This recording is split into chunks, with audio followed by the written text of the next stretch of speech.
Ready? About to get this money. In and out just like last time. Anything pop off, get up out of there. We driving real slow, and we don't ever let nobody know when we about to motherfucking blow. Shit, pull your mask down, get ready to go. And we driving real slow, and we don't ever let nobody know when. Zach, thanks so much for sticking with us throughout our whole entire episode. We just did an interview with Zak Salad, so catch that on the first segment of this episode. So, Zach, you still with us? I am. I'm still here from Amsterdam. How you guys doing? Ooh, amazing. Thank you so much for sticking with us, man. We really appreciate it. So our second segment is basically, look, we want to say first and foremost, our apologies for not giving out a lot of episodes and putting out a lot of episodes for 2015. But that being said, 2016, inshallah, you guys, we have some big things coming. We're coming strong, inshallah. Coming strong. Yeah. Maybe weekly episodes. Maybe not. Maybe bi-weekly. Maybe you'll see Queen Book's face. I don't know. I'm just putting that stuff out there. Stay tuned.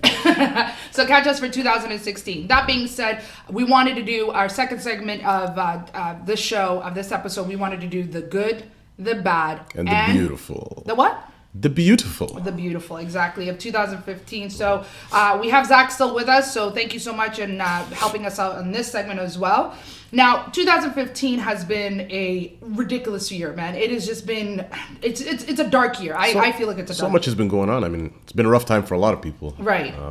A lot of different countries, right? From the U.S. to Syria, refugees everywhere, killings, right? And so when I was doing the selecting of the story of 2015, The Bad, I had so many things to choose from. But this one story that I'm about to tell you really resonated with me. And when I first watched it, this November, it came out. I was angry. I was angry at everybody. I was angry at the government. I was angry at the parents. I was angry at people in general. Sometimes you just want to move to Mars. I don't know if they're accepting refugees right now, but I would be one of them. You guys are welcome to come with me, by the way. But anyway, so let me get into this, okay? So the story first broke out in November 2015, all right? World Alternative Media first broke the story, and they're an alternative news outlet, not like CNN or Fox TV, all right? So was this on also CTV or CBC, any of that? None of that? None of the mainstream ones, obviously. And you'll know why it's not once I get into the story, okay. All right? My name is Guled Farah, and my wife's name is Farhiya Girl. Okay. We came here 10 years ago. Mm-hmm. So when we were only 2 years in Canada, mm-hmm. they took 2 children from us. And then my wife was pregnant. They waited until she had a baby. They apprehended the baby at the hospital with 7 policemen, 2 security guards, hid us the ground, took our son. We haven't seen the children for 6 years. No visitation for 6 years. And then my wife became pregnant in 2010. Mm-hmm. She can't have the baby here. So she traveled back to Somalia.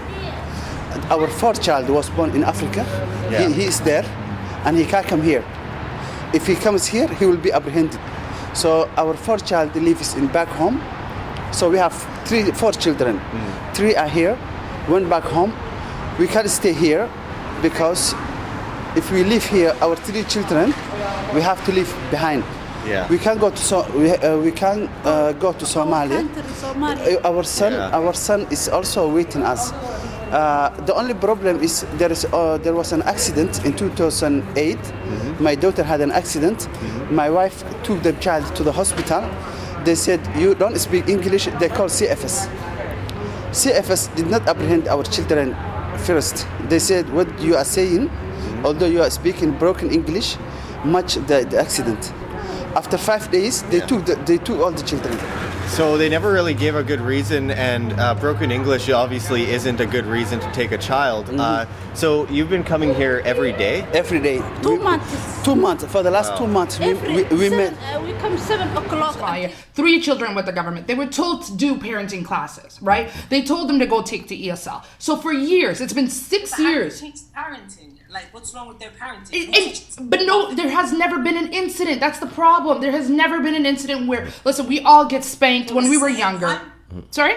Is this a hate crime? Is it because they're black and Muslim? I think so. This is exactly that's what I'm the that's what I'm question getting is. from this. Yeah. This is exactly what the question is. I want to know why. Why haven't these parents been allowed to see their children for 6 years? You know what they have come to now at this point? All they do is protest in front of the legislation building in Manitoba. That's it. That's all they've been doing. Now that the media, now that the people, in our community have picked up on this story, yeah, it has a lot more push. But in terms of actual change, nothing has happened. Has there been any statements made by, I guess, the municipal government or anything? We're working on it. So there hasn't been any response. We Nothing. can't comment on private investigations, unfortunately, but we're looking into it, and that's about it. I think there needs to be a little more responsibility on the government side on that part, because I mean, there's only so much someone can do when they're literally outnumbered like that, right? Like, I mean, it's a tough spot to be in. So I think I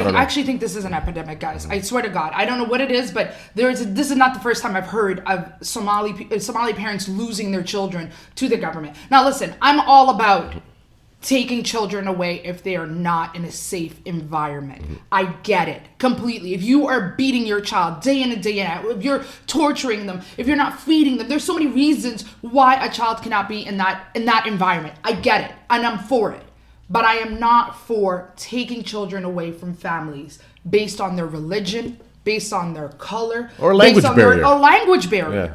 So, Zach, has there been a number of cases in the UK, this is happening to Somali parents? You know what? I think there's cases not only unique to this specific story, but narratives of individuals who are raised in this society who have the mindset of they haven't mentally unpacked yet, if that makes sense. Yes. So with that comes so many different things, because when you try and blend two cultures or two identities or two societies together, it doesn't really, you can't balance it out unless you're a 15 or 16-year-old Somali girl, Somali guy who lives in the diaspora. Do you know what I mean? You can balance Twitter and Instagram in like one flick of a finger. Right. You know what I mean? Yeah. So they first world problems, and they have the real world problems. Right. And that's the thing, you just shit, that's a real world problem. So is that a reason? So going back to what you said there are some parents, right, that have come into different countries. So whether you're in Canada, the US, and London, whatever the case may be, that yes, there are some cases that they have not mentally unpacked. I get it. They don't want to form to this culture and this society. Is that a reason? They can still do that and maintain within the legal bounds, I guess. Right. So what is it about the case that makes it unique for them?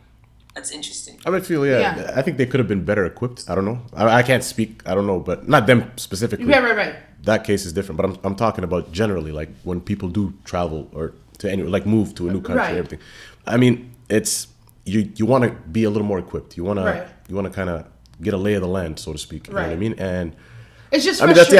It's frustrating. I don't think it's a reason for the government to take children away from their parents because they have not mentally unpacked. Sure, and running around with a dira. I get it. I'm not telling Somali music, and I understand it. She hasn't spoken English and has been in this country for 10 years. Completely understandable that could create some barriers, but that's not a reason to take children away. No, absolutely. Just because your mother doesn't speak English does not mean she doesn't have the right or ability to raise you a fit child. I think it's like condescending on the part of the powers that be, that like in that specific case, but it's we know what to do. You're not doing it right. So we're gonna take over from here.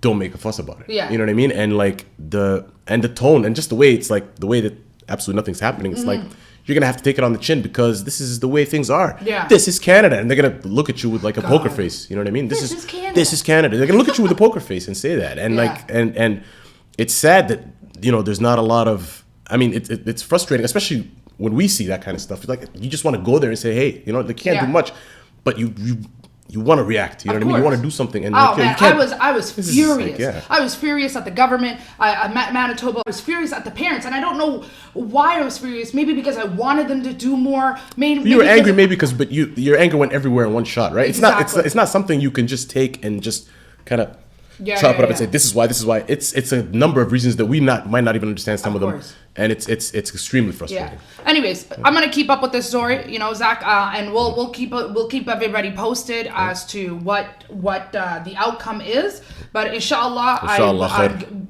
man, I'm sending my prayers out to Guled and Farhiya. May Allah make this easy for you. May you get your children back, and we'll keep you guys posted. All right? Ameen.